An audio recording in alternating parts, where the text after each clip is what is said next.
Before we get to questions, let us know a little bit about what the Bulldogs have going on heading into this season, and then we'll get to some stuff from our media here. Yeah. So first of all, I'd like to thank the CCHA, you Perry and Don for setting this up. This is something that's new to me in terms of doing a media day, being a part of a league now. So I'm grateful for that and for this opportunity. It's also great to see some familiar faces here, some names I've spoken with in the past. So thanks for sticking around for the last slot here. But it's been a blast. It seems like we've been at it for a long time, competing against ourselves here. We're no different than the 8 other coaches that have spoken so far in terms of liking our team, our effort, our attitude.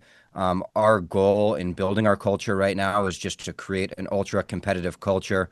We've got about half new guys and half returners, and we're trying to get rid of that notion of old and new and form one Bulldog hockey team. And the guys have done a really good job, starting with the returners in terms of embracing new guys and becoming one hockey team. And we've worked tirelessly this offseason, just like everyone else, I'm sure. Hard work is an expectation around here.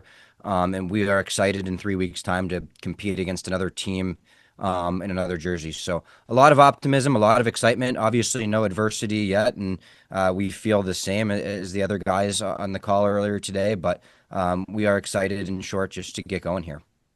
Great. We'll start with a question from Jared. The coach, Jared Rubedo, Bemidji Pioneer.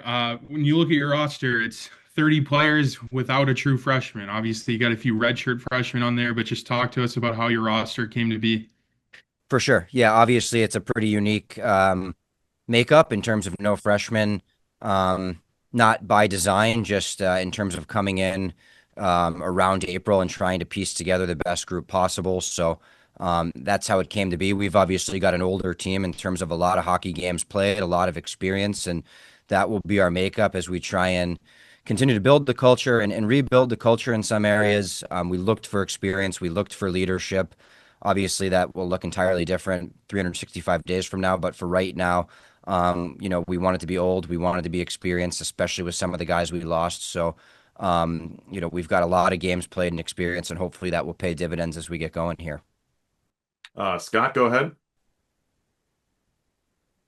Hey, Coach Scott with Icetime College Hockey West. First of all, congratulations on the little one. Hope things are settling down for you now with the move and everything. But as you look at being a coach in a conference and coming from a program that you started and completely independent, how much of a relief factor is that? And I mean that in a good way. Well, thank you, Scott. It's good to hear from you again, and it's nice to not talk about scheduling 34 games and pulling my hair out and trying to figure out where we're going to be and playing our first 12 games on the road and something we just did and came to love. But I'm grateful to be sitting here and certainly appreciative of this opportunity from President Pink and Steve Brocklebank. And it's a little bit different in terms of trying to be a little more patient now. We have 6 games before we get into league play, so we see a new Miami team, obviously a pretty proven Western team, and then play the national program in Simon Fraser. So we're going to use those 6 games to play around with things and trying to get ready for league play. Just to have a call like this, obviously league standings, a light at the end of the tunnel. Those are things I don't take for granted, and I know the guys coming here from Long Island are pretty excited about. But our mantra stays the same. We're excited. This will be a team that's excited to practice, excited to play exhibition, non-league, league. We're looking for hockey passionate guys, and we think we have them here in Big Rapids. Trent Singer. Hey, Coach, Trent Singer with Sioux Falls Live. Obviously, 14 new guys.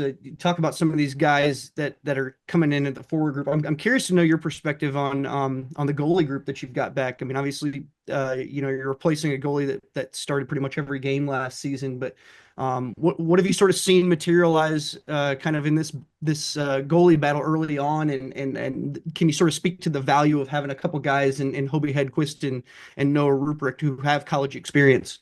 For sure. Yeah, and good to hear from you, Trent. And I was hoping I'd see you. Congrats to your Little League team.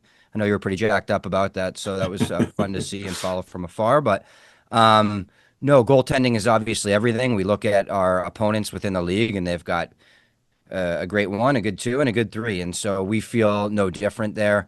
Obviously, Noah comes two big rapids by means of Long Island. So he's a guy I have a lot of familiarity with. He's won a lot of games. You can pull up his record, and it speaks for itself. He beat Notre Dame last year, took Providence to overtime, and it was a part of a lot of really big wins as we built our program. Hobie is a highly touted and competitive goaltender and individual who comes to us from obviously an established North Dakota program. And I think he just needs to get the, boat out to water a little bit and get some momentum, and he'll do great things. And then Martin is a young goalie. He's an '05, so still could be playing junior hockey. Coming from Norway, playing at the world junior level and at the international level. So we feel pretty good about the three goaltenders we have. The sum will be greater than our parts here. This will be certainly a competitive culture, and we're going to need all three to push each other, and they've done a great job at that so far. Dave? Coach Dave Ellis from TV6 and Fox UP in Marquette, Michigan. Welcome to the CCHA.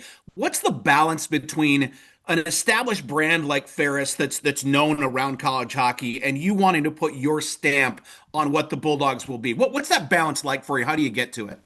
That's a really good question, Dave. I think the word is pride. When I was building the Long Island program, it was all about being proud of what we were doing and being pioneers and forging our own path. And coming to Ferris, it's obviously a little bit different. There's banners, there's NHL alums and NHL coaches, and you want to make those people proud and instill pride in the program every single day. So it's a totally different contrast in every single part of a program, league, no league, location, alumni, etc. But the values are no different. Pour everything you have into it, bring a sense of pride, connect with your players, challenge them, and do your best every single day to put the best product on and off the ice. Any other questions for Coach? We have one here. Brett, along with the GLI, the tradition of that term, but also just the natural rivalries of Ferris State, whether it's geographically or in the CCHA, the old CCHA. What are some of the things that you're looking forward to when you took this position and get to kind of live out some of those in the games you get to play this year? Yeah, that's a good question. I mean, we set a goal to win big hockey games, and we started circling them. And by the end of the exercise, we had circled every game on the calendar. So the GLI will certainly be a unique experience for us. But just getting to play Western, I've heard so much about the atmosphere down there and the rivalry of teams past in Ferris. And I think just having a fan base here, having a great support system, our athletic department has been super awesome and welcoming. And so there's a lot of people, like I said, to make proud. And we're going to put our best foot forward every single day to deliver that mission.